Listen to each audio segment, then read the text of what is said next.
Hey everybody, it's Chris Scalzo here at The First Run. If you have some food insecurity, you need some help, check out the website findhelp.org. Put in your zip code and it'll bring up all the organizations and charities in your area that could help you out if you're struggling and you need a little help right now. So go ahead, check that out again at findhelp.org. And let's get on with the show. You know, I can tell that you're new to this kind of work. But you catch on real quick. Most of them out that door by 10:30 in the morning crying. Thanks a lot. I might blow my brains out. You don't like me very much, do you? Not very much, no. Honey, that's okay. I've been dumped on by kings in my time. I don't doubt it.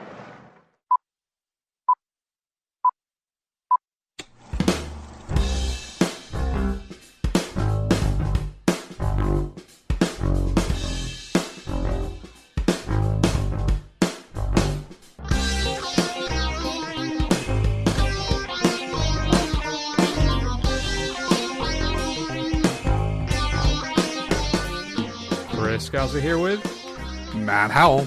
And this week on The First Run, well, we're going to give you a single film. We're going to give you the latest from Guillermo del Toro, or as I like to call him, Guillermo the Bull, Frankenstein.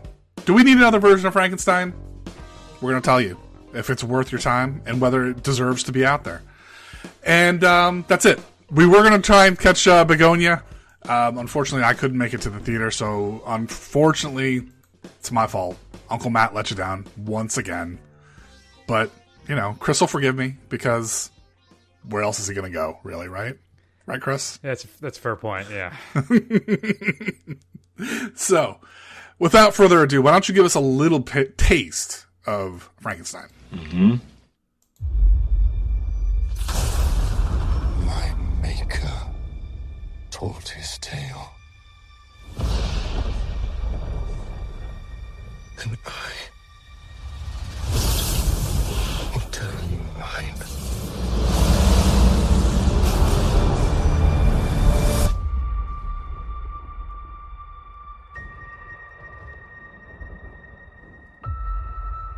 I remember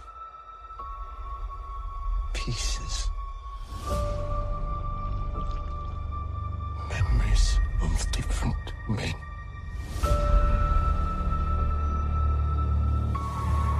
And I saw it.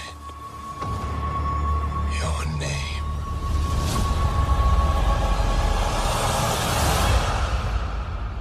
Victor Frankenstein. Remember, Matt, Frankenstein's actually the scientist. He's not the monster. It's Right. Frankenstein. Very true. That's very true.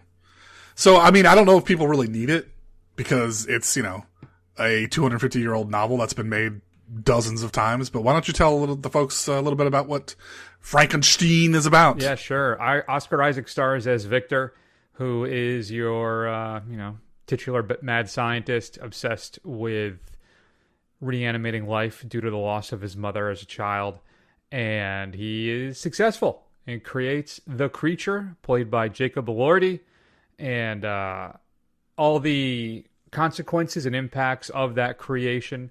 And we focus, of course, on what it means to truly be alive, what it means to love, Matt, and so much more. And really what madness will do to you. What I'm blanking on the word, and I just had it in my head and escaped. Obsession? Sure. Hubris is the Hubris. word. That's a good one, yeah. Thank you very much.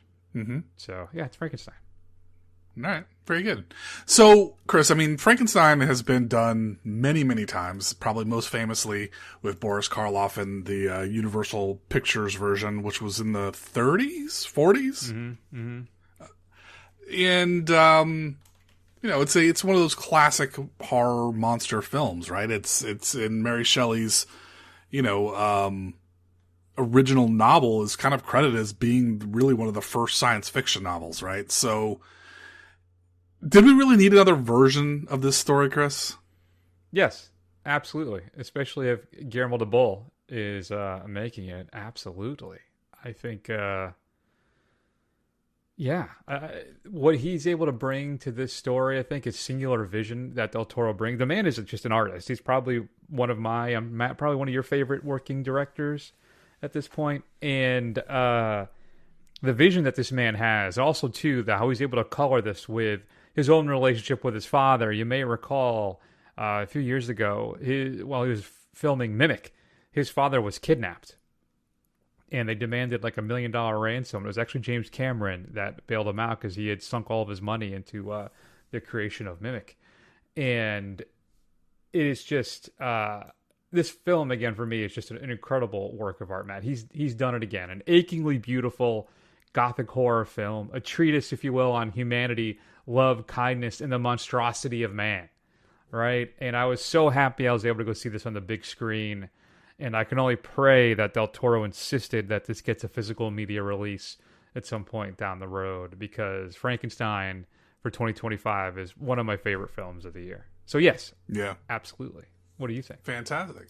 Yeah, I agree. I mean, it's gorgeous. You know, it's definitely got a touch of the Del Toro vibe to it, right? It's got his fingerprints all over it. That's a interesting telling of the story. I think all of the actors, even with maybe the noted obsession of Mia Goth, is very good. Wait, what?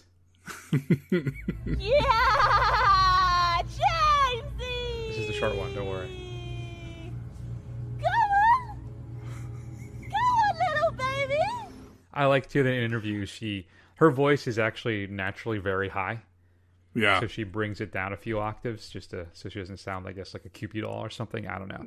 But you had issues with Ms. Goth? I didn't have issues with Mia Goth. I just didn't think she was that great. I mean, I think she was fine, but I mean, she's not as good as, pretty much everybody else in this film. Matt, she's the film's moral compass, right? It doesn't matter. I don't give a shit if she's the moral compass of love and a dedication to art and all of its imperfections, right?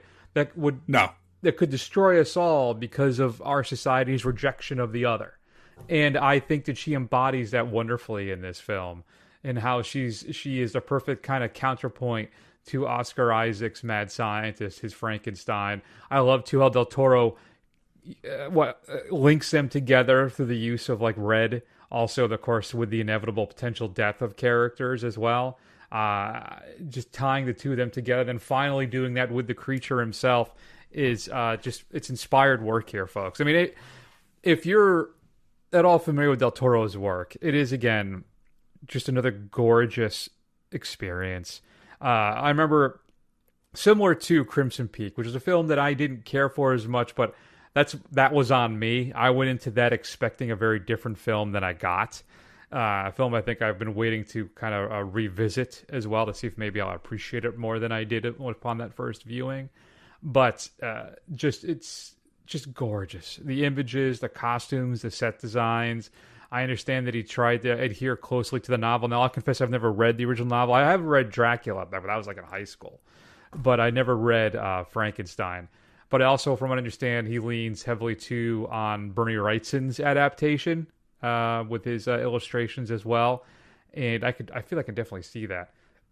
But no, I thought our three leads in here, in Vaults as well, were all great. I think Jacob Elordi, who I'm not as familiar with, Matt, basically just outside of Saltburn. I think that's the only thing I've really seen him in. I haven't watched Euphoria on HBO. So, but for him, I think at times almost too handsome for his own good. But it's, for me, not just the makeup that helps him disappear into this role. I mean, I think it's a deeply emotional performance that he's able to evoke of the creature for this film. And it floored me at times, just how his singular obsession with revenge until he is turned by Ms. Goth. Just great stuff. So, folks, did you notice there that I started to criticize Mia Goth's performance, and Chris immediately steamrolled me and just and just took over the entire conversation and rambled there for a while. You're welcome. I get what Chris is saying, that she's the emotional heart of the film. I don't disagree with it. I'm just saying that I was not impressed by her performance. Just as I'm not impressed by most of her performances. She is the same character as far as what she presents every single time. That's my opinion, and it's correct. And you're just gonna have to deal with it, Chris. That is your love of that. Good for you. Your love of that eyebrowless wonder is just not doing it for me. Okay, I'm sorry.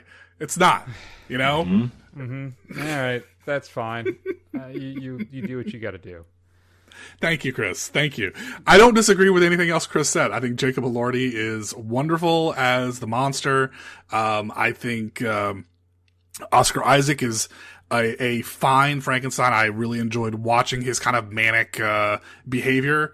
Christoph Waltz is, pretty good, right? I mean, I think he's good in his role and he's interesting. I honestly, I understand what Chris is saying about Mia Goth's role in the film, and he's 100% right. That's the role she serves. My only complaint is I just think she isn't great in the film as far as her acting. But otherwise, it doesn't bring it down. I mean, it doesn't sink the film, not like that horrible thing Chris likes to torture me with on any occasion that he gets. Every chance I get. I'm not going to do it again, though. I'll ease off for the rest of the show. So, it's just fantastic world building. I mean, you absolutely have to see this. I don't know if it's still going to be in theaters when this episode drops. I will tell you that it will be on Netflix the day this episode drops, so you can watch it. But I think it's a crime that more people aren't going to be able to see this in the theater. It really is fantastic. It's just, I was overwhelmed at times by the beauty of it and the design. Just to set this, I mean, it's Del Toro. The man is an auteur. He is an artist, and he is absolutely fantastic. And I'm always excited to see what he's going to do next. Man, I don't even know. It's what frustrates me is I've been thinking about this movie all week, right? And I'm just enamored with the entire creation that he's able to make. I'm just like stuck on it, and I'm still working through. At times, I feel like the emotional resonance of this. When the film shifts halfway through to the air quotes monsters narrative tale, how he tells a story of what's happened, is why he is where he is. It really is really fun and interesting. Have you read the original book? Are you familiar with it? Many, many, many years ago, but yes. Okay. So, how did it work for you? How much of it do you recall? Was it as faithful an adaptation as I've read it is at times? But then it's weird because I see people write that it isn't, and other people say it is. Yeah, I mean, it is in a lot of the ways, and, the monster is articulate, a lot of the kind of the way everything kind of plays out for the most part is what I remember. I don't remember the blind man piece of it, so I don't know if that was an addition, right, with the wolves and all that kind of stuff. Mm-hmm. I don't recall that, but I think it's much more faithful than a lot of the other ones we've gotten, like the De Niro version or obviously the Karloff version, which is completely different, right? So I think it's pretty close, and it hews to the spirit of what they were trying to do. Yeah, it is shockingly violent and unsettling at times too, and to be able to maintain that balance with just really sweet moments, and then have a movie actually end with a very uplifting conclusion. I think it really is just shows more about the master at work, how he's able to balance all of these different modes and moods as the film progresses. It was wonderful to watch, Matt. I'm giving Frankenstein an A. I'm gonna give it an A-. I'm very stingy with my A's, but it is a fantastic film. Good for you. Oh, let's see. How much time do we need to get to hit your required time limit? No, we're pretty close. 2.5 minutes. No, that's not too bad. No, we're not, because I stumbled through. Oh, right. We redid the intro like 4 times. Okay, we got a lot of time to cover. So I'll two things. One, I'll say, just so you know, the anniversary of the show is coming up. It's going to be the anniversary of the registration of the domain. Oh, okay. And I just want to say, I think it happens every year. The Google admin portal is an absolute nightmare. going to find stuff to make sure all your information's up to date and stuff. Even though they send you an email with a link inside, a click here to do X. So I click on there, and I'm stuck. It's like I have to choose. Like I have a couple different Google accounts. I have to choose the one to get it, and every time I click on it, the screen refreshes to the same screen. I've tried 2 different browsers. I turned off my ad blocker, and it keeps doing it. So I have no idea what's going to happen, but I'm very upset about it. Now, it's all auto-renew, so I'm not worried about it. It's going to be fine. But it's frustrating because I just want to look at it, you know? I've hated... I don't know understand why they make it so goddamn difficult, but they do. And then, I don't know if you saw, Matt, but Shout Factory as a website is basically shut down. And they are now going to be selling all their products through Groove. If you're not familiar with Groove, Groove is Universal's shop. So they carry a lot of different titles, and now they're going to be the exclusive home directly for direct Shout Factory releases. I don't know how this impacts like their special editions, because I don't know if you know this, but if you buy directly from Shout, a lot of times the initial releases will have like 2 different slip covers or 2 different versions of the interior art. They'll have posters. They do lots of maybe do some trinkets. They run an enamel pin kick for a while, but it's all shifted to Groove, which is interesting because you might be able to get cheaper deals. But I just never like consolidation too much when it comes to the sale of things. Fewer options tend to result in higher prices. But I don't know. We'll have to see. But it's disappointing that Shout has gone this route. But if you haven't been following along, they've had a massive sale for like the last month. And people are wondering, like, why is this stuff so cheap?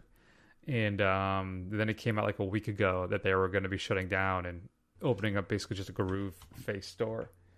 Mm-hmm. So, and it finally happened. Well... the market is getting pretty saturated with these prestige, I guess, like, what do we want to call it? These prestige guys, you know, the boutique labels. Yeah, boutique labels. That's what I'm thinking of. Yeah. Yeah. So yeah, it's just disappointing. And then I guess I'll close it out with this, Matt. A new segment on the show. You ready? What you watching? Well, I'm watching. I'll show it to Matt. My Exorcist 2, The Heretic. I've never seen Exorcist 2. I picked it up used at Viper Video here in Tampa about 5 months ago. And I'm about 2/3 through the 117-minute version of the film. And it is not good. I'd always wondered if it was like an unfairly maligned, like, secret, diamond in the rough. But it is like laughably bad. Yeah, it's pretty atrocious. And it is really bad. And it's so I still got like 25 minutes to go, which I'm not looking forward to. But I did watch the Frank Langella Dracula, and which I have not seen in a very long time. And I will tell you, it's like it was one of my mom's favorite movies. And John Badham's version of the film came out in '79, and there's a Shout Factory Blu-ray for this too that has the original theatrical color timing. Badham released it on like DVD previously, I think in 1991, I think, and he desaturated it. He took almost all the color except for some kind of key moments and stuff because he wanted to have a more noir feel to it. And I gotta tell you, with the Shout Factory Blu-ray, though, the transfer is a little soft at times, and there is some film issues with it. It looks great. The color really pops. So I watched that, and I don't know, have you ever seen the '79 version of Dracula? It is very, very. No, actually, I haven't. I have not seen it. Wayne Jella's great. I absolutely loved him as Dracula. So. And Olivier plays Van Helsing, too, for the uninitiated. So, if you have not seen the '79 version of Dracula, it tries to lean more into the love affair version of, like, he actually is, like, taking Lucy as a bride. And it's supposed to be, like, a gothic horror romance. But it's great. So if you haven't seen it, check it out, folks. What are you watching, Matt? I've been watching I've been watching a lot of my back catalog. I actually got a spinning DVD tower, so I have this massive thing in our library now that I can have all of our movies in. So I've been going through some of that stuff. You can watch, if you're so inclined, you can check out what I've been watching on Letterboxd as I kind of work through the process here. But I have caught up the first 2 episodes of the Welcome to Derry show. I hear it's really bad, but in a good way. Yeah. Yeah, it is. So the first episode starts off with this, like a scary, kid death, right? And it's good. Then it gets real bad. And then it gets awesome at the end, like crazy awesome at the end. And then the second episode couldn't really follow that. But I'm still on board. I'm really looking forward to, because obviously they don't get rid of Pennywise, right? I mean, he comes back. So, the horrible death that's facing all of these people is really something I'm looking forward to, because they are not pulling any stops on this stuff. Nice. Yeah. I gotta check. I got halfway through the first episode. I think right around when that guy got picked up in the car. Okay, that's really early on, and that's still very, very early in the episode. Yeah. So, is that, and there's a scene in a movie theater too? I got to that. That's part? at the very end. That's at the very, very end. Oh, well, it starts in a movie theater, but it also ends in the same movie theater. Gotcha. Yeah. So I got a ways to go. So I will catch up with that then. All right, Matt. I guess that's it. Oh, I should say, feedback at thefirstrun.com if you had a chance to see Frankenstein. We'd love to hear your thoughts on that. What's coming up next week, I guess, Matt, in the big show? Well, we're going to check out Predator Badlands, which, after all of Chris and I's guessing as what it could be, it's absolutely nowhere close to anything that we guessed, as far as I can tell from the commercials and the trailers. And I was supposed to catch up with Begonia. I'm going to catch up with it this week, and then we'll talk about that. I had also written in here a rankum for Del Toro's films. Okay. All right. So, but we can, if you want, we can hold on to that for next week. I don't want to put you on the spot, maybe. I don't know. Whatever. Who cares? Have I seen all Del Toro's films? I think I have, right? Corona, yeah. Oh, I got to watch my Nightmare Alley extended black and white cut. I got to check that out. I can't wait. I finally got that from Criterion. Oh, Barnes & Noble Criterion sale starts, I believe, this Saturday. 50% off. Is it me, or is it always seems like that's running? Like every time I look at Barnes & Noble, they've got that. It seems like that sale is going on. Right? Yeah, no, it starts this week. So you can check that out. If you, I have a $100 gift card to Barnes & Noble I've been sitting on for that Wes Anderson set.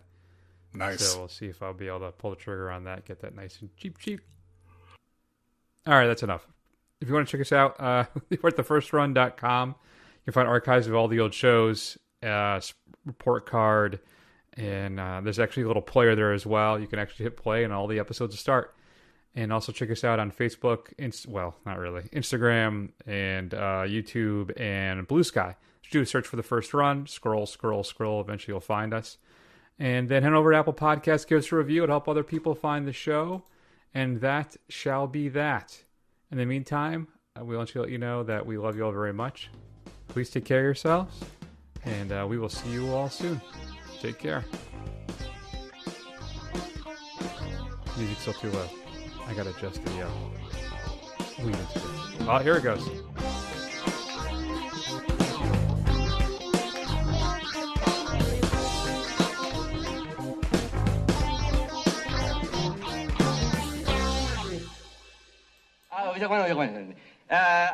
Igor, would you give me a hand with the bags? Certainly. You take the blonde and I'll take the one in the taven.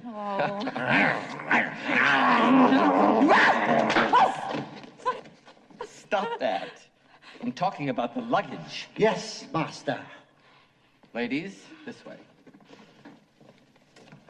It's going to be a long night. If you need any help with the girls, please don't hesitate. Good job.